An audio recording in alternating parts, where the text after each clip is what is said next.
Welcome, everyone. I'm really delighted that you're all able to join us today for this presentation. Um, Today, we're going to hear from Sandy Dietz at Whitewater Gardens Farm about some research that she and her husband Lonnie have been doing on reduced tillage, no-till methods for vegetable production. I've known Sandy for, I think, about 9 years now, Sandy. Yep, Um, I think so. Yeah, and as long as I've known Sandy, she and Lonnie have been really involved in a lot of different on-farm research efforts. So I'm really excited to hear what you're going to share with us today. Um, Sandy has said that people are very welcome to ask questions as she goes through the presentation. So feel free to come off mute if you have questions that you want to ask. You can also put them in the chat if you would prefer, and I will keep an eye on the chat and just read those questions out to Sandy as they come up. So yeah, I'll hand it over to you, Sandy. Take it away. Okay. Thank you, Rue. Um, I apologize if I'm a little bit drifty today. I haven't been well the past couple days, so I'm trying to get my head back into the swing of things here. But a while back, I decided that, of course, I didn't have enough to do and got it in my head. I wanted to do some research on the different no-till methods for vegetables that I'd been reading about. Um, I've been reading, the few books that are out there, and a lot of what I'm seeing is still a lot of use of plastic and a lot of deep compost mulching. And we're trying to get away from plastic ourselves as much as possible. And I'm a little concerned about the deep compost mulching just because of having some issues with some imbalances already. Um, but what we can start with here is just a little background on our place. We purchased our farm in 1990 and began market growing in 94 or 96. Did I have 94 in there? Um, the farm had all been in CRP when we purchased it. And before that, the farmer that had it did fence row to fence row corn and soybeans. We're in a very hilly area. He didn't use contours, anything. So it was the typical buried fences in the ravines and stuff like that, and absolutely no topsoil. Everything was down to subsoil. So it was interesting trying to start growing vegetables on such degraded ground. And the very first year that we tried, everything just turned yellow. It wasn't happy at all. And we had a neighbor come over and take a look, and we dug down about 6, 8 inches, and there was actually a white layer down in the soil, about 6 to 8 inches down, which was basically a chemical hard pan. So when we started growing, we tried to build up the soil using mulches. We were only doing about a quarter to a half acre at the time, using various mulches and cover cropping. And as we grew, we weren't able to quite keep the cover cropping up as much as we had wanted to. We were pretty much the typical organic vegetable farm that used um, a lot of cultivation for for weeds. Um, as we went even further, we started getting more mechanized, reliant on use of the tractor. Um, and then what happened was we had a couple of very, very wet years that with our heavy clay soil that started out at about 1% organic matter. We had built it up to 2.5 to 3. With that very, very heavy clay soil, when it's wet, you can't get in there with a tractor. And it takes, 2 to 3 days to dry out enough to get in there to do anything. And we were getting rain about every 2 days. Needless to say, we got to a point where we got so far behind, we were losing the farm. Um, that in itself is a whole nother story, which I wouldn't have time to get into here. But we had, with community and friends and customers and everything else, we came back from all of that and decided that it was time for us to cut back and to push a little bit harder or a lot harder on building our soil again. So we started doing a lot of cover crops, a lot more. I really like the idea of a multi-mix cover crop. This crop right here had about 9 different varieties in it. Um, on the cover page, we had a picture of a sorghum Sudan cover that we had. That was just fascinating to watch. We had a big storm that knocked it all down, and it just came back up again. Um, but even so, we weren't building as quick as we wanted to. So tried to start getting into some more permanent beds and no-till, and it just wasn't working. It was hard to get started. If things weren't working well, a lot of times it was just, okay, let's till it and start over and do what we have to from there. So, like I said, I got this idea to apply for a SARE grant to test out some of the no-till methods that I'd been seeing. Um, one being the deep compost mulch, another being a cut and carry mulch, and then the third, a living mulch, which I had been thinking about anyway, but was really intrigued when I was at the Organic Vegetable Conference last year and listened to what's his name? Lincoln Fishman, Sawyer Farm, in Worthington, Massachusetts. He had a SARE grant where he was planting into Dutch white clover. And it was kind of amazing how well the brassicas did in there. Um, Personal experience of ours was when we were first beginning and very, very green growers. I made the mistake of planting daikon radishes in the spring. Well, you know what happens with daikon radishes if you plant them in the spring, they go to seed right away. So when they went to seed, we tilled it up, we planted Dutch white clover, which came up beautifully. And later on in the year, we saw radishes coming up in there. And we harvested some of the most beautiful daikon radishes that we have yet to harvest. So I was thinking I'd kind of like to, duplicate that, although radishes weren't on our grant project. The first year we planted, or this first year we planted cauliflower, and we figured that the cauliflower should do pretty well in all the treatments, but it was interesting to have extreme drought year this year, which kind of turned things on its ear. Um, this is a picture of the test plot. Um, the A1, 2, and 3 are compost. B1, 2, and 3 are cut and carry mulch. C1, 2, and 3 were the living mulch.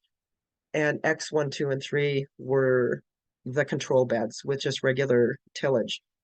The plan was to start the beds with a cover crop in spring, flail mow it, occultate it, and then go in and add the treatments and plant. Well, we couldn't get a cover crop growing. So we had to eliminate that portion of it for this year. We got the beds prepared and planted, and we did string drip irrigation on all the beds.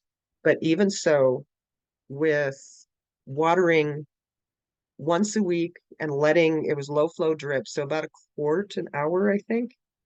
We let it run all night long. It was so droughty that didn't even seep out. And everything pretty much stayed at a standstill. Um, it grew a little bit, didn't matter what treatment it was, but they all looked about the same. And in along with this, the living mulch did not germinate. And so anytime I talk about the living mulch, it's pretty much going to be the same as the control. We didn't get any kind of, we had planted Dutch white clover in it. which never did germinate. We planted twice. The second time we put oats in as cover crop, we had a few oats coming in under the drip tape, and then finally late August, early October, we got a bit of rain, and some of the oats started to grow. Um, so the compost that we used was from Purple Cow, just their straight compost. I chose that because I didn't want a manure-based compost. I was concerned I was concerned about the imbalances from a manure-based compost, but we had some surprises even with this totally plant-based compost. I was shocked when that arrived, though. It was the most beautiful compost I think I had ever seen. And we did check it out, and it was pretty highly biological. That was before the grant started. But so we planted into that. We laid drip tape on the top, and then our cut and carry mulch, we used a dairy grade alfalfa hay. Um, I chose that instead of straw because I thought maybe we would add more nutrition to the soil because we weren't using any type of fertilizer at all on any of the treatments. Um, there again, we had some surprises from using this. I would love to continue this a little bit after this grant is done and see what differences there would be between hay mulch and straw mulch. But we ran the hay through a landscape mulcher, which chops it really fine. And we did manually take it out with a wheelbarrow or with tubs and put it on the bed as we did the compost. Um, but we have an old manure spreader that we want to try to fix up a little bit so that we can maybe just use that for dropping, whether it's compost or mulch or whatever for the soil without it, you know, blowing out wide. Just drop it on the beds. That still has to be put together yet. Um, so this was what it looked like after we had everything planted. The paths, we had planted Dutch white clover, which did not germinate. So we just mowed the weeds and grass that came in, and that worked pretty good for this first year. Um, I would like to get clover in there because I'd like to see if that would help with any of the nutritional instances with the plants themselves. Um, what we're monitoring with these beds. Can I ask a question about your mowing? Sure, Did, sure. did you use a push mower or did you have to go along the edges with some kind of a weed whip? We have a BCS with a flail mower on Mhm. it, and that works beautifully for Nice. mowing that down. And that was what we were going to mow the cover crop down with too, because you can just straddle the bed and go down and flail mow it really close to the ground. Oh, Um, so it took a couple passes because it was uneven, but it worked pretty well. And our rows were fairly far apart, mainly because we had put these beds in with um, a bed paper mulcher that we already have. So they're about 6 foot on center. It's just a little bit too narrow for our riding lawnmower to get through there well, but the flail mower worked really nicely. What we did at the start of this too, before we transplanted into it, was we did soil tests, a regular soil test, a Haney test, and a soil food web test. Um, the regular soil test and the Haney test we're doing twice a year at the beginning of the season and at the end of the season.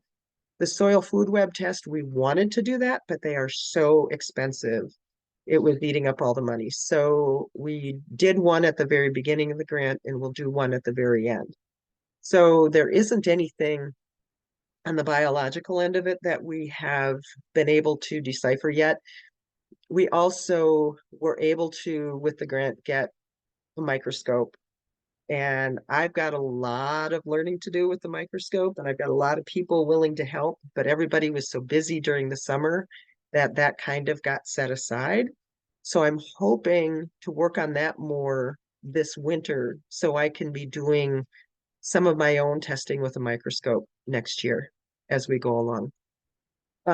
Some of the other things that we're um, monitoring is labor and cost, um, temperature, soil temperature, Brix readings, compaction, and pest and weed issues. And generally, overall, um, the labor and the cost were definitely the highest for the compost. The hay mulch came in a lot cheaper than we had thought, but I think it's because of what we had determined we needed and what we actually needed was changed with the loft of the mulch when we put it out there. Um, Weed Sandy, let's pressure. talk What's about that? labor. Terry had a question. How did you spread the compost onto the rows? We actually went out with a wheelbarrow and dumped it and spread it with a rake. That too, along with the cut and carry mulch, we'd like to do with the refurbished manure spreader. Um, and we've got somebody who's willing to do it for us, but he hasn't been able to get at it yet. So I'm hoping before next year because we'll have to add more of both out there. They've all definitely settled. Mhm. Thanks. Um, some of the things that we have been noticing, bricks measurements were so hard to determine because with the drought conditions, there wasn't much moisture to get out of those plants. You had to work so hard to get a drop of water out of those plants that towards the end of the season, we couldn't even do it. We gave up. Um, one time that we did get fairly good bricks readings, when the plants were a little bit bigger, we found that the control bed and the cut and carry that did not, or the control bed and the living mulch that did not germinate had higher bricks ratings than either one of the compost. Um, I've heard some things about that where a stress plant will push to set their sugars or whatever a little bit higher, but I want to hopefully next year we'll be getting regular rains and we'll be able to do it a little bit more consistently. Something we really noticed for soil temperature was the control beds and the living mulch that did not germinate really tested down 3 to 4 inches at about air temperature, which was really, really hot this year. We had a lot of high 80s, mid 90s. And for the crop that we put in there for brassicas, those temperatures went all the way through to the beginning of October. So that was really, really hard on them. And I think that's probably why until we finally got some rain, they were at such a standstill. The compost, both of the composted beds were about 8 to 10 degrees cooler underneath the compost, especially the hay. But that was just a degree or two different from the deep compost mulch, which kind of surprised me because I thought that being so dark it would attract the heat. But we pushed the compost aside and checked the soil temperatures down below, and they were quite a bit cooler. Um, Compaction surprised us. We really expected to find a ton of compaction out there, but we didn't find as much as we had anticipated. I don't know if we were running into gopher holes because we had a huge, huge gopher problem. Um, and by the end of the season, I think they probably took a good quarter of the crop. Um, but compaction wasn't, we weren't seeing any kind of changes there. Pest issues weren't much different. I think the drought just made pests go for everything. We first had issues with grasshoppers. They went after everything. And then when the cabbage moths came in, they still went after everything. So we weren't seeing much difference there. Weed differences, there was definitely a difference. Um, because we did this in probably our worst ground on the entire farm, we had a lot of Canada thistle. And the two mulch treatments, it was just Canada thistle that tended to come up through the mulches. The other beds, it was a thistle plus grass, uh, chickweed, and other weeds. Um, so that was kind of nice to see. It didn't take, we only really had to do a weeding once and hoeing the other beds once because of the drought conditions. Weeds weren't growing too fast. By the end of the season, when we did our field day, we just left the weeds in place so people could see the differences in what was coming up. By that time, it wasn't going to affect the plants anymore. So these are some of the beds you can see somewhat of the differences. Um, so the one on the left, I believe, I took a look at my plot. The row that it's showing was a control bed. And the plants were much, much smaller than the compost out on one side and the hay mulch on the other side.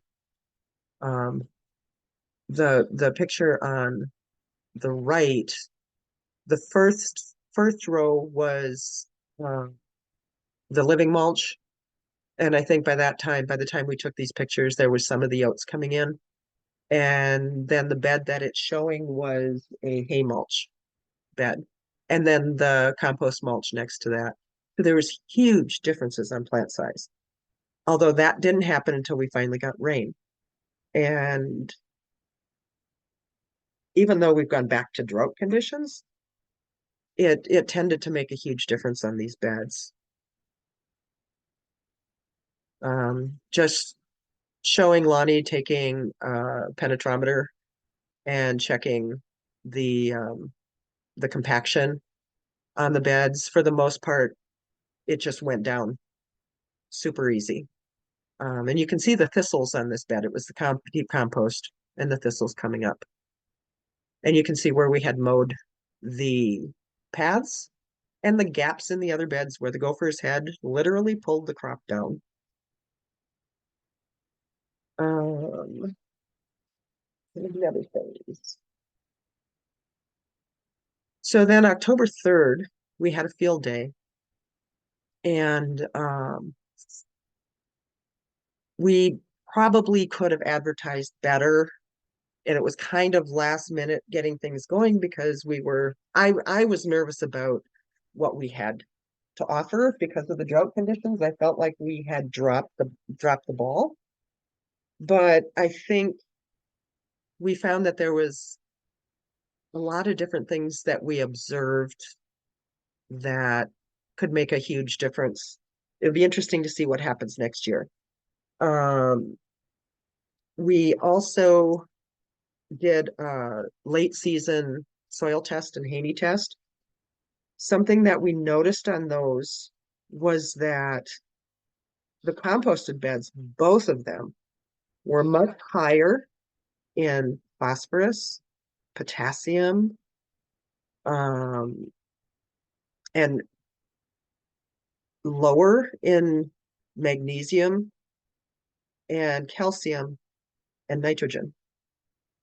I don't know if this was because of the seasonality and the fact that we had gotten some rain in between there. It'll be interesting to see next year what we get when we're going to try to time the tests about the same time as what we did this year so that the seasonality can be taken into consideration. Excuse me. Sandy, can I just ask a question Sure. about your soil sampling?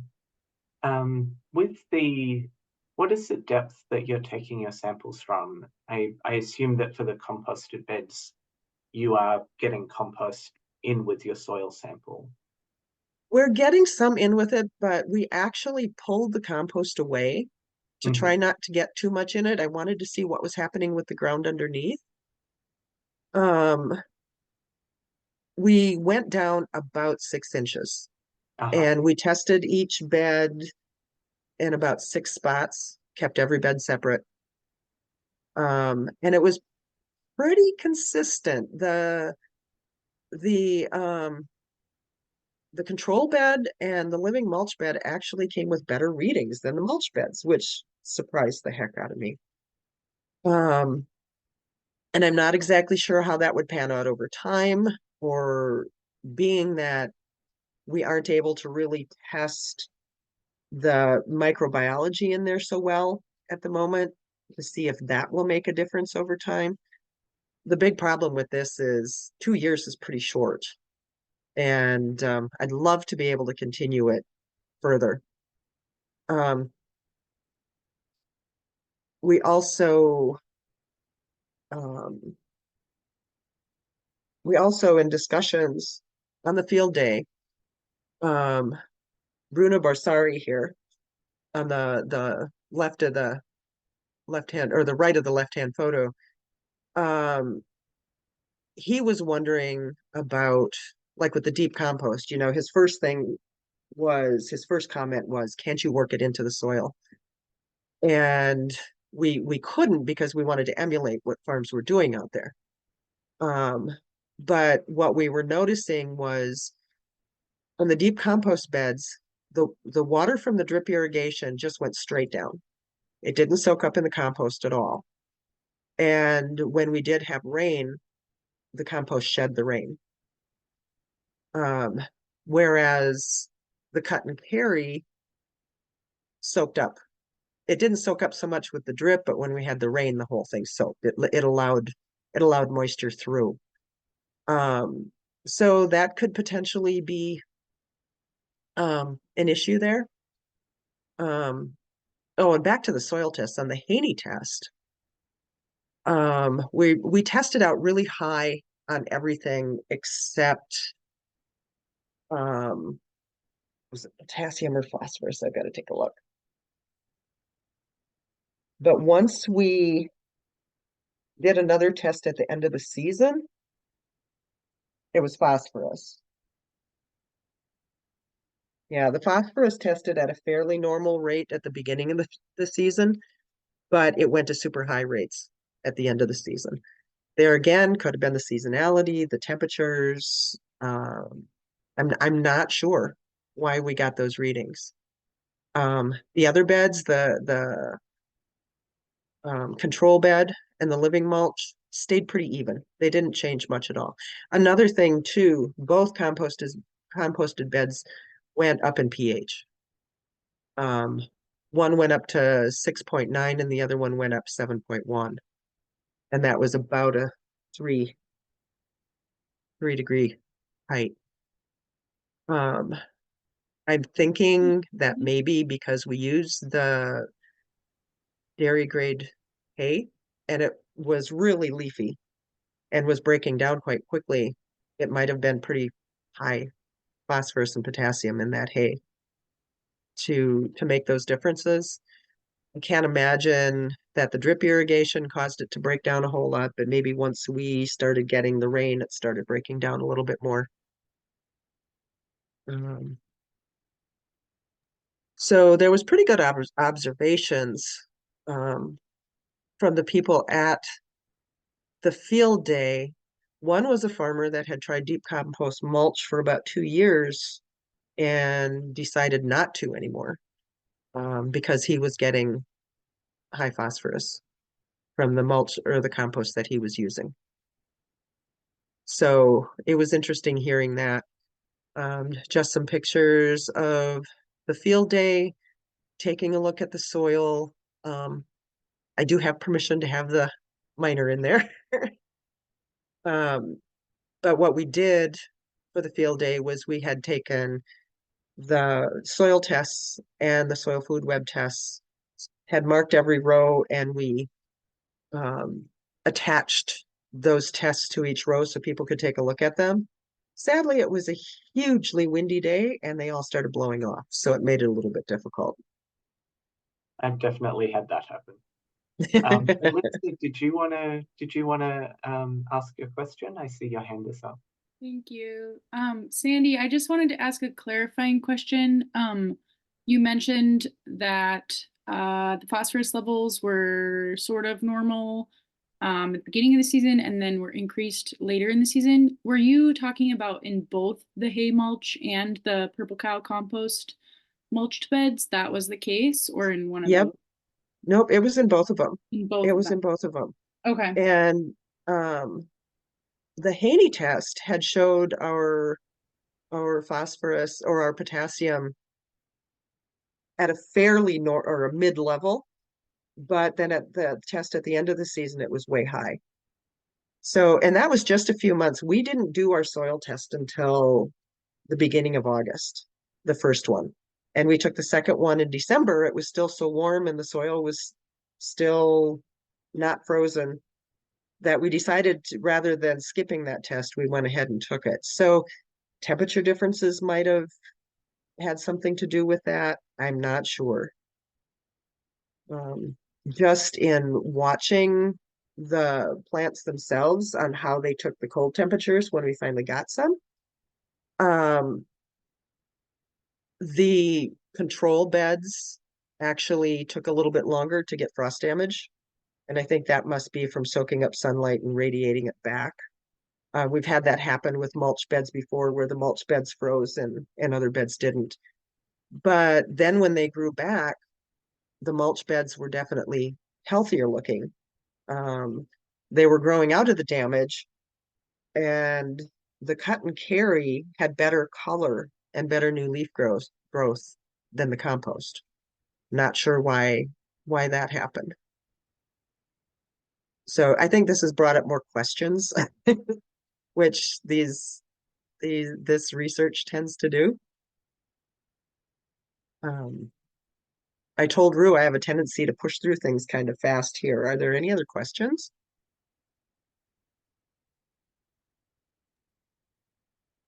I Trying to am think. interested in the your observation that the compost was shedding mulch. Sorry, shedding rain, and that the water from the drip was going straight down. Um, and I'm wondering whether just because of the early drought, the compost was so dried out that it became hydrophobic. That's certainly what it sounds like. I Um, think that's probably what happened. yeah. Um, it acts just like peat moss. If you let peat moss get dried out, super hard to get it soaked up again. And there wasn't much of anything we could do with the drought conditions. We don't have overhead irrigation, and we were running irrigation 24/7 across the farm almost all summer. So we were trying to take it easy, just running it once a week. It should have emulated, a good rain once a week, but it was so hot. And it'll be interesting to see what happens next year because I know in talking with or in the presentation I saw in the Living Mulch last year, um, he had said that he had tried planting peppers in the Living Mulch and they didn't do so well. Well, the crop that we're planting next year is going to be peppers. So if I can get I'm trying to decide whether I should try to reseed the clover again, or if I try to reseed it again, if the old stuff is still there and it all germinates at once, if we're going to get it too thick, or if I just hope that it'll germinate. I'm not quite sure how to deal with that.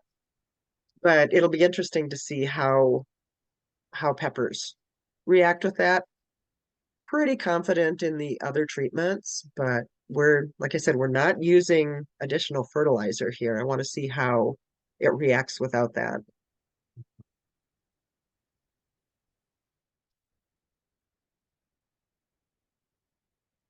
So in talking with Bruno at the field day too, he strongly encouraged me to try to find some way to continue this and add a few aspects to it, which I don't know how much we can keep track of, but we're following the microbiology. He would like to see us do the macrobiology. And he had had a sustainable farming class in Winona that they didn't have enough people sign up for, sadly, last year. So they eliminated the class. That would have been a perfect partnership if he could have brought his students out to um, to do those counts of worms and beetles and mites and all that kind of stuff.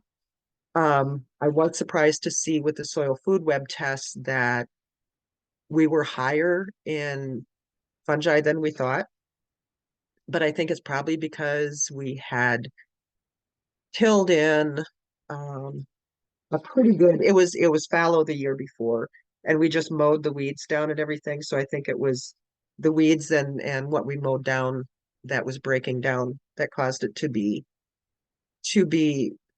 more fungal. But it also said it was too fungal for the crop we were doing.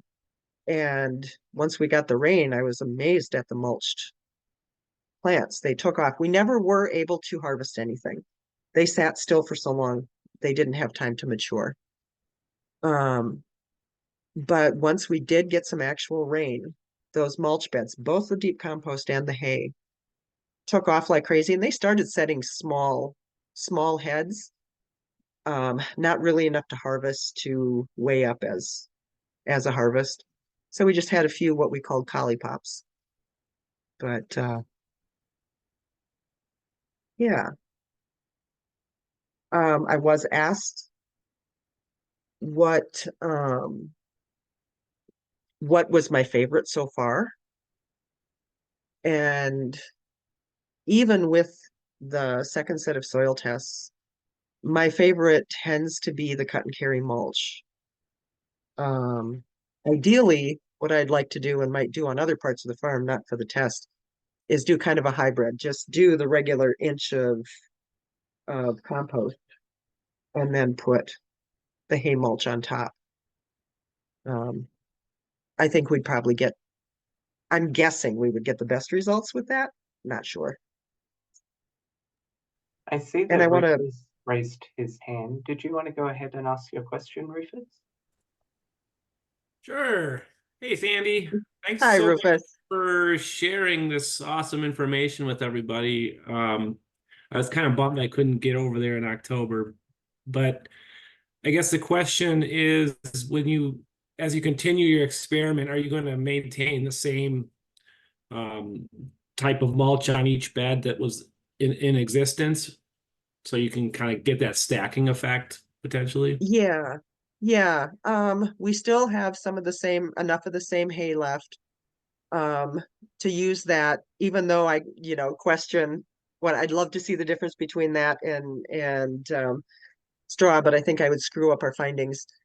Um, and we still have compost, so I'll bring it back up. It's all settled. Both of them have settled.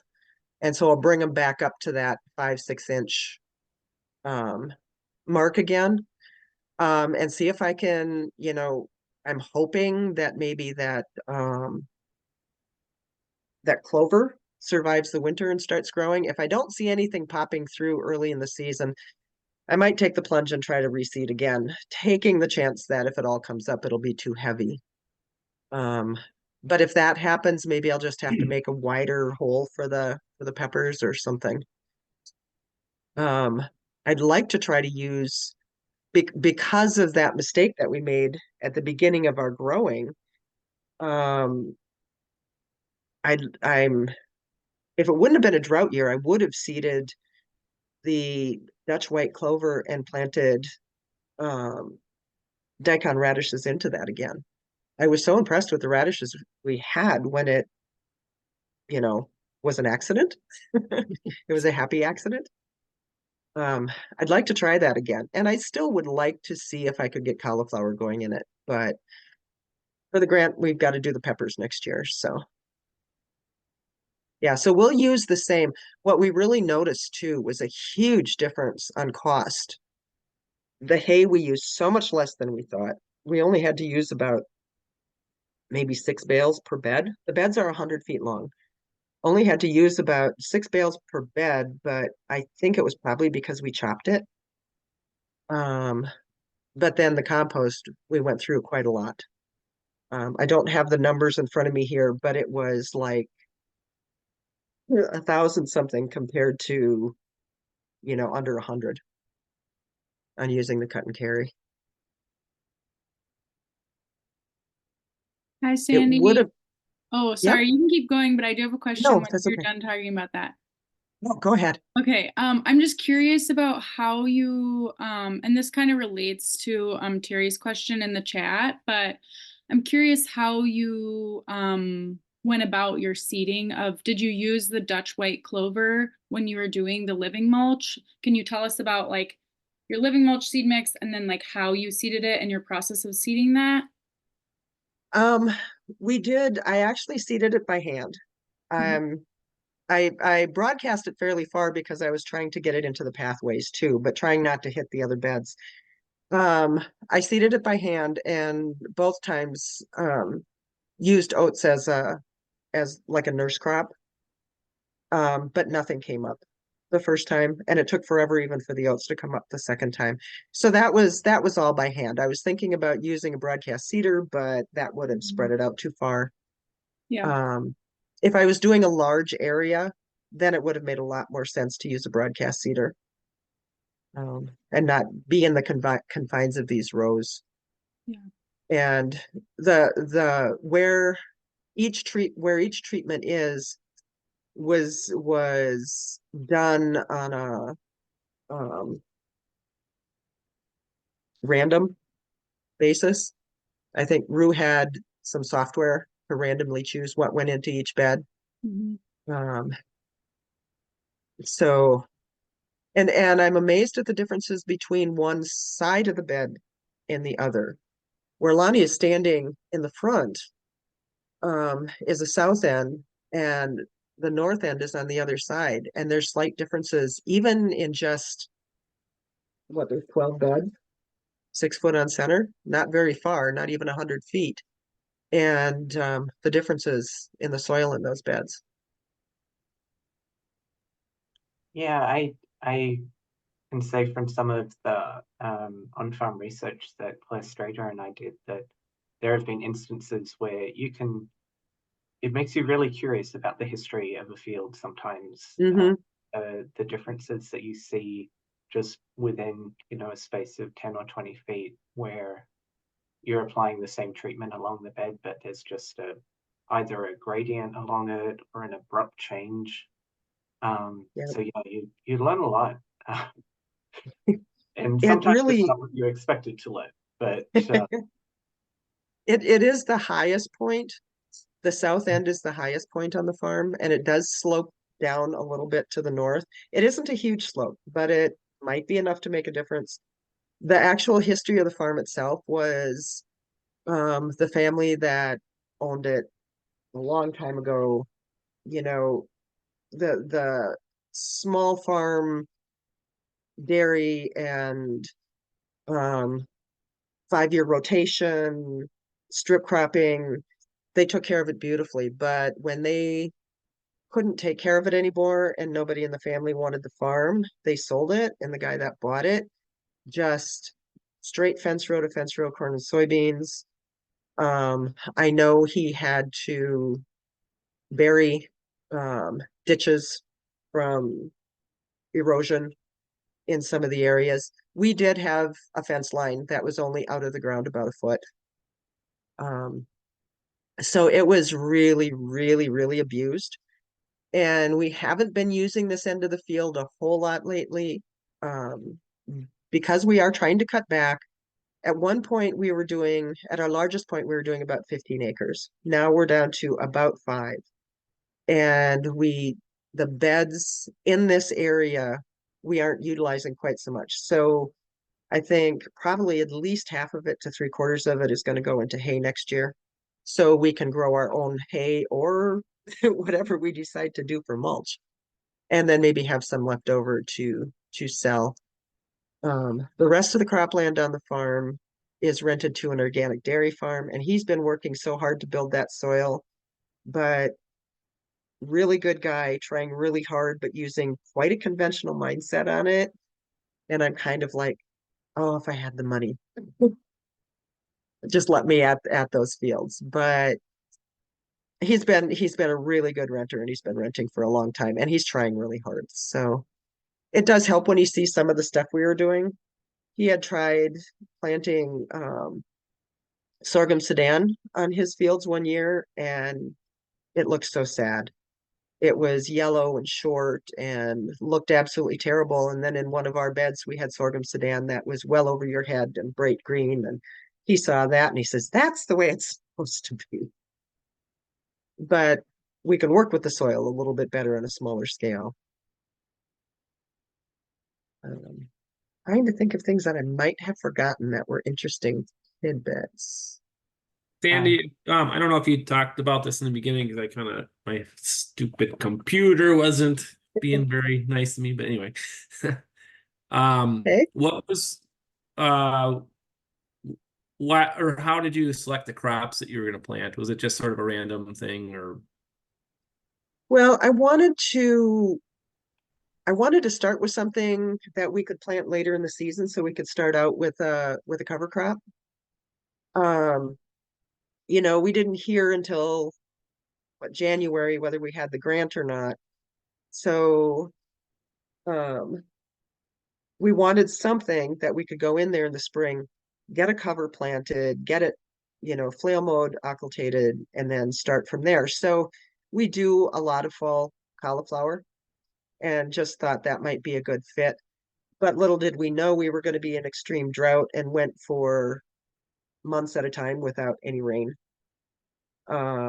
So it definitely made it an interesting project. As far as the peppers, we didn't want to leave it until a fall crop again for the next year, and I wanted to see how a totally different type of crop would work because I also want to take a look at mycorrhizal fungi, and the cauliflower doesn't utilize it. So any that we've seen in there was from pulling out weeds. And surprising or not surprisingly, really, it was from the deep compost mulch. Um, but nowhere else could you really see much. And peppers will utilize it. Another thing we noticed with the deep compost mulch was there are a lot more small roots coming from the plants and filling the compost, even without the moisture in it. I was kind of surprised about that. Um, so I don't know if that was potentially making for a sturdier plant. What that was doing. We'll have to see how it reacts with peppers next year and see what we get. I'm really curious to see what we can find when we do the final soil food web tests to see what kind of changes there might be. so then the plan for next season then is to not turn over any of the beds, right? Just apply the compost or whatever directly to the top. Right. We flail mowed the cauliflower down to the ground on all of them. And the living mulch actually had enough oats, surprisingly, by that time, that we were even able to mow some oats down.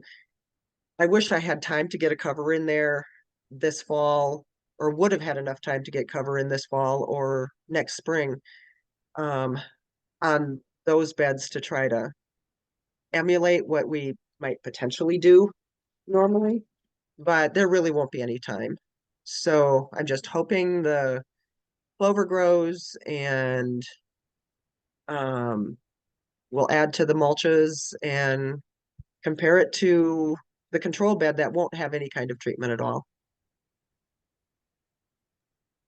So on your control bed, are you cultivating it the same way then that you would normally cultivate it? Yeah. Yeah. Yeah. The only thing that we're not doing is adding any kind of fertilizer. We went through and fairly shallowly cultivated it, but we wanted that to emulate what we had been doing in the past. Tilling beds and that type of thing. And what I'm hoping to do in the future with this type of thing is to keep these beds going for about 3 to 4 years. Um, One of our biggest crops, or two of our biggest crops, are carrots and sweet potatoes. And until that soil can be really built up well enough for them, maybe the carrots, but the sweet potatoes, I'm not sure. We still will probably go through and till the beds at that point, put a cover crop in, till the beds, and build beds with them. Right now, we're still using plastic on those. My goal is to even get away from plastic on those.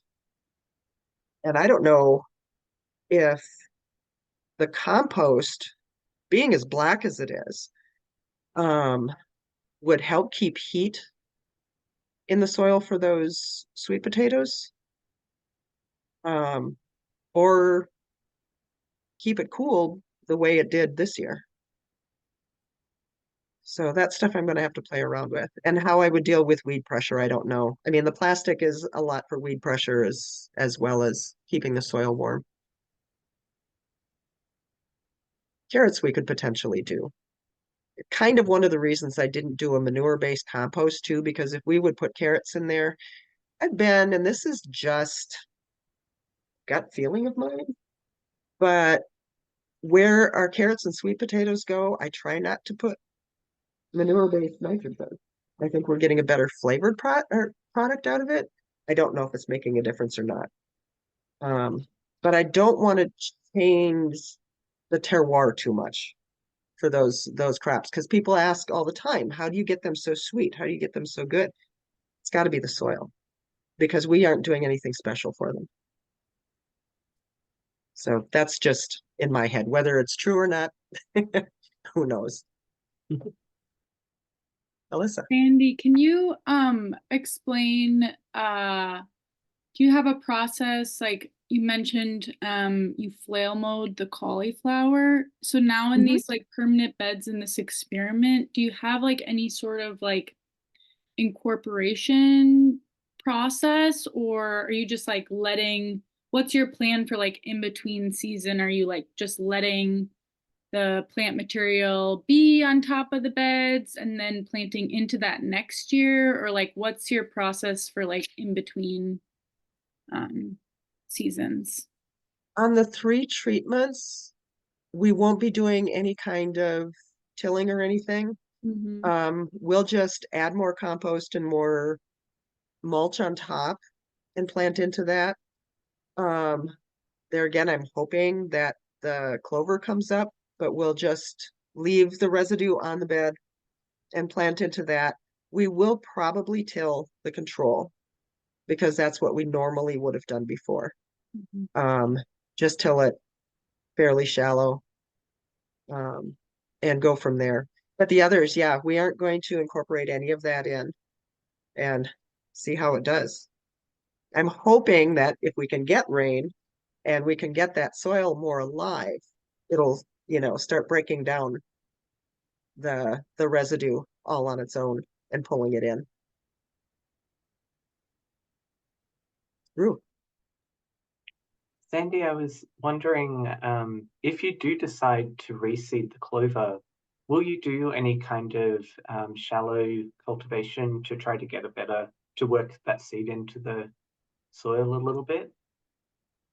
I'm afraid we may have to, Yeah. even if we shallowly rake it, just to get it in. What we do on our bigger fields when we plant a cover crop is we've got a broadcast seeder. We don't have a regular seeder, and we want more connection with the soil than what the broadcast seeder itself does. So Lonnie will either go over it with rotary hoe or something like that, just to get some more connection.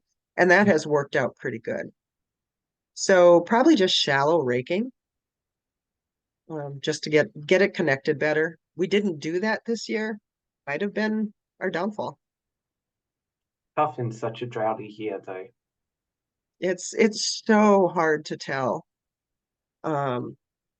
We've gone back to drought here again. We got what, 1.5 inches of snow now the other night. I don't know what you got over in Wisconsin, but this is we had a couple inches way earlier, the end of October. Then it all melted away, and we really didn't have any frost in the ground or anything. And now, 1 inch, 1.5 inches of snow, it's not going to do much for us. We're way behind in moisture. that worries me as far as if we stay behind and the the moisture doesn't build up in the ground again. Um, I'm worried about all the irrigating we'll have to do, partially because I think that's probably one of the reasons that our pH went up. We've got real alkaline well water. And Natalie Hoydal, doing her 100 Farms project, had come out and taken samples out here, in two in the greenhouse and one outside. And the greenhouses, the pH was pretty high, and probably because our water is so alkaline. But I also don't want to run our well dry. I know we're pulling from a pretty shallow, maybe it's a fast flow, but it's only about 20 feet of water in our well. Our well is about 360 feet deep, but if this one goes out, if we have to do another one, they won't let us stop in the same aquifer. They'll make us go down to the Franconia, and that water is horrible. Absolutely horrible. It is so high in iron, it stinks. And I don't want to have to drill a new well. But I'm not sure, what to do if we don't get any more rain. If we had done this maybe several years previous, we could have had our soil built up maybe a little bit better, where we wouldn't have had to do as much watering. It might have held moisture better. There's a lot of ifs in there. A lot of what ifs. Yeah, that's the nature of research, I think. You ask these questions and you often come away with more questions, but I really appreciate you taking the time to share this, and I hope that you'll be able to come back and share what you find next year and continuing on. But we have another question? Yeah, it looks like Terry has a question. Do you want to come off mute, Terry? I always get these fandangled technology things mixed up. So sometimes I'm not muted and I've got a lot of noise in the background and someone's yelling, mute, mute, and I don't even know they're talking to me. I thank you for sharing this. I'm also very interested in trying to get a better handle on all this climate crisis that we're in. And it's so, I don't know, it is so ironic, and I'm sure that other people are thinking about this, but when you first started your presentation, you talked about the incredible rain periods we had that drove you to start thinking about how to do your soil differently. And now look at this year, we're doing our soil differently, and now we have this incredible drought issue that, I just wish we could get to some kind of median place where all of these inputs that we're using on our soil are going to help to move us forward. Yeah. No, I totally agree. We always said we wanted to get our soil to the point where we were ready for drought or flood. Yeah. It's so easy to put off some of the stuff, or weather conditions being one way, you have to change your plan, whatever. And we've probably been more lackadaisical about trying more no-till methods than we have. We also, we'll still use the tractor. I think having beds or paths that are planted give us more stability if we have to go in with the tractor. We're not spring chickens anymore. So, I know a lot of people are doing a lot of wheelbarrowing and stuff like that to get stuff put in the field. But like Lonnie said, he's 70 years old. He doesn't know if he's going to be doing this in another year and a half. So we want it to be as labor friendly as possible, and get better crops off of less land. I think it's a totally doable thing. You just have to make that commitment. Well, talking about, sorry to interrupt you, about your less tractor, and you mentioned a few times about occulating the cover crop, and then also doing shallow till. So I was wondering if you could talk about those two things, like what are you alkylating with, and then how are you getting a shallow till outside of hand raking, which sounds totally horrific. Yeah. Yeah. The occultation would have been done. I don't like silage plastic. I Yeah. like to have moisture go through. So we'll use the woven weed fabric. Ah, We still do a little bit of planting into that, mostly in the greenhouses or right around the greenhouses where it's just small areas and harder to work. But the shallow till will probably be setting the tiller as shallow as we can I see. and Okay. go through. Mhm. So it's probably not as shallow as I would really like, Mhm. but Yeah. So we have a BCS as well, and we have a power harrow, I believe is the name of the attachment that can kind of rotate and kind of churn up the soil a little bit. yeah. That seems to help us to not have to do it on the big tractor. If I had one of those, I would definitely use it. We had to, when we bought the BCS, we had to choose what we were putting, what we were Yeah. going to buy to put on it. And Mhm. the flail mower was my number one. Yeah.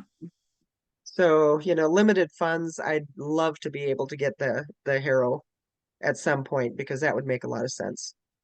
Yeah. Does a nice job. Thank you. Thank you for Yeah. all your work too. Oh, thank you. Did Rufus have his hand up before again? I did. I'll keep this baby going as long as possible. I Okay, don't so even know what time it is, so. yeah. Oh, good. On your control bed, since you are doing what you would normally do, I guess, as far as cultivation practice, is there a reason why you won't put any amendments on, or will you put amendments on? Um, I've been kind of torn with that. I've been hesitating to put the amendments on because I want to see if without adding other amendments on the other beds, if how that works with soil nutrition. Hmm. If I would, it would be just a really light application of probably something like sustain or something like that. Mm-hmm. But I'm going to try without. And for just one more year, we'll see what it does. After that, when I'm not in the grant anymore, then I don't have to make quite the same comparison. Although you're right, it would be what we would normally do. We'd put something out there. So that was kind Or of sort of part of the grant to just. kind of. I don't think it was anything that we actually really approached in the grant application. Whether we would apply amendments or not. That was kind of just something that we had decided ourselves.